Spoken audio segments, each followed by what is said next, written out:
Sizlerden Resanta Say 150 watt aparatını remote'dan koyup çıkarız. Resanta Say 150'lik. Birinci nöbette watt aparatımız için açıp alamız. Açıp görüyoruz.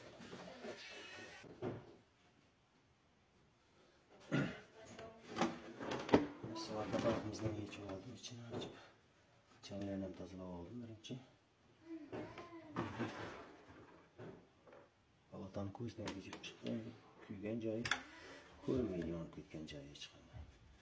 Hamma narsasi butun o'xshab turibdi endi. Endi buni to'qqilab ko'ramiz.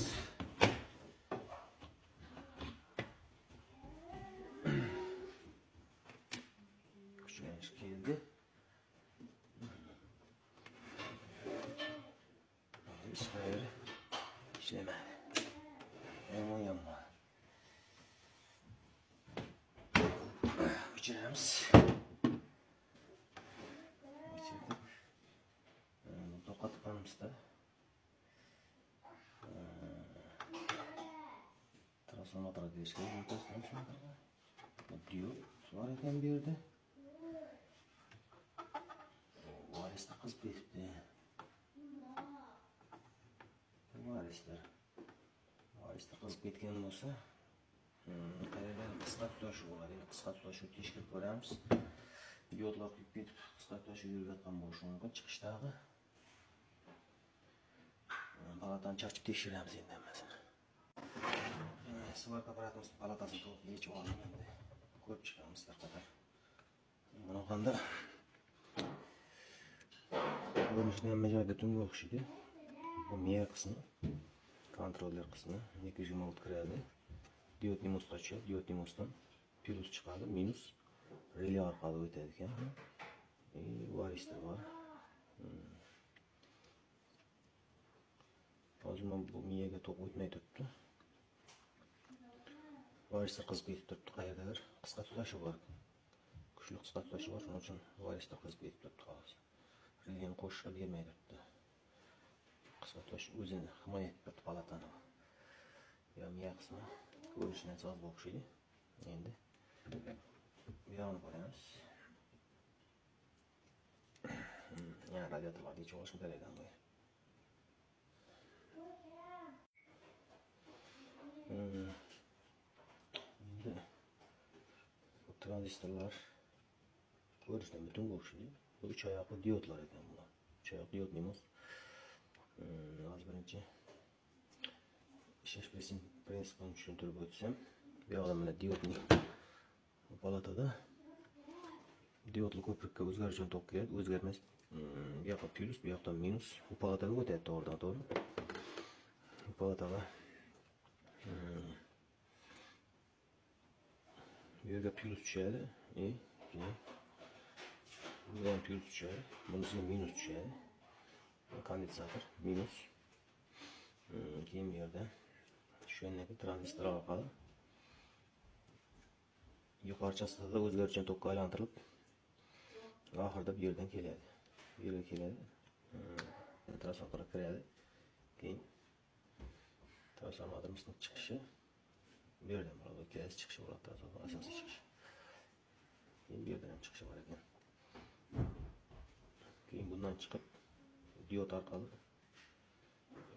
plusni chiqarib oladi o'rtada. Bu yoq plus, minus to'g'ridan to'g'ri bu yoqqa tushib turibdi. Hozir birinchi o'rinda diodlarimizni tekshirib ko'ramiz. Diod butunmi, butun emasmi ko'ramiz. Diod rejimini qo'yib olamiz. Bu chiqishini tekshirib qo'yib olamiz. Bu tomon plus, bu tomon minus. Zamokani beradi. Diodimiz büsbütün o'xshaydi. Zamokani bermaydi hech qanday. Chapga qilamiz. 406. To'g'ri. Diodlar solishyapti. Agar diodlar kuyib ketgan bo'lganda, diodlar kuyib saqlash bergan bo'lganda, bu tarafda ham zamokani ko'rsatadi. Har ikkala tomondan tekkizganmiz. Hozir bir tomondan ko'rsatib to'g'ri ishlab turibdi. Endi tranzistorimizni qo'yishimiz kerak. Transistörümüz FGH 60N60 tipdagi transistörümüz. Bu tarafdan turganda bu chekkasi baza bor. Bazadan bir yoqqa uylanish bo'lmasligi kerak. Hech qanday uylanish ko'rsatmasligi kerak. Bo'lsa bu chekkasi, tamam, bu chekkasi baza. Bizga qarab turganda gate degan gate. Gate'dan tekshirib qo'yamiz. Qoladi bo'ladi. Hech qanday o'tish yo'q. Endi bunisini tekshirib qo'yamiz ikkinchi. Demak, bu kirpikni qisqartirish beryapti shu endi. Bu yerda ikkitasi bor. Mana, bu yerda ikkitasi bor. Buni radiatorni ochib olish imkoni bo'lmadi. Tushirib qo'ygan. Endi bundan chiqarib, buni bu chekkasi bor.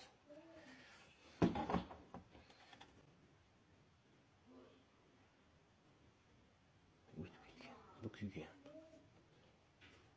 Bunisini qo'yamiz. Hech qanday o'tish yo'q bazadan. Demak, bu ikkalasi ikkovi kuyib ketgan aniq. Registrga yechib oldim. Tekshirib ko'rdim.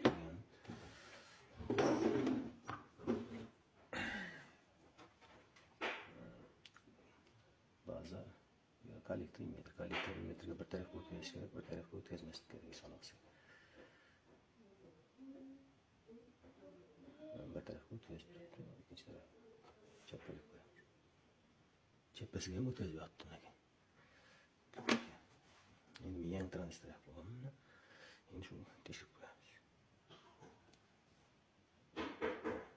Bir tarafga diod qo'ygan, shuning uchun o'tkazib turibdi. Endi ikkinchi tarafdan olib qo'yamiz. O'tkazmaslik kerak. Endi bu ikkita kuyganning o'rnina yangidan qo'yamiz. Ikkitasini yechib oldim. O'rnina yangidan qo'yib ko'ramiz. Mana ikkita tranzistorni birga qo'yib oldik buni. Endi oyoqlarni kesib tashlab, chiqib qolgan ortiqcha oyoqlarni kesib tashlaymiz va palataga joyiga yig'ib ishlatib ko'ramiz apparatimizni. Oyoqlarni kesib tashlaymiz ortiqchasini.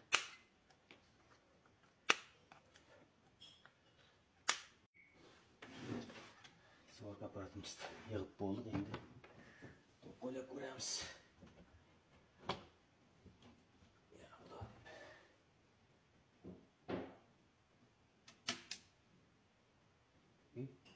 Yandı. Aparat yandı.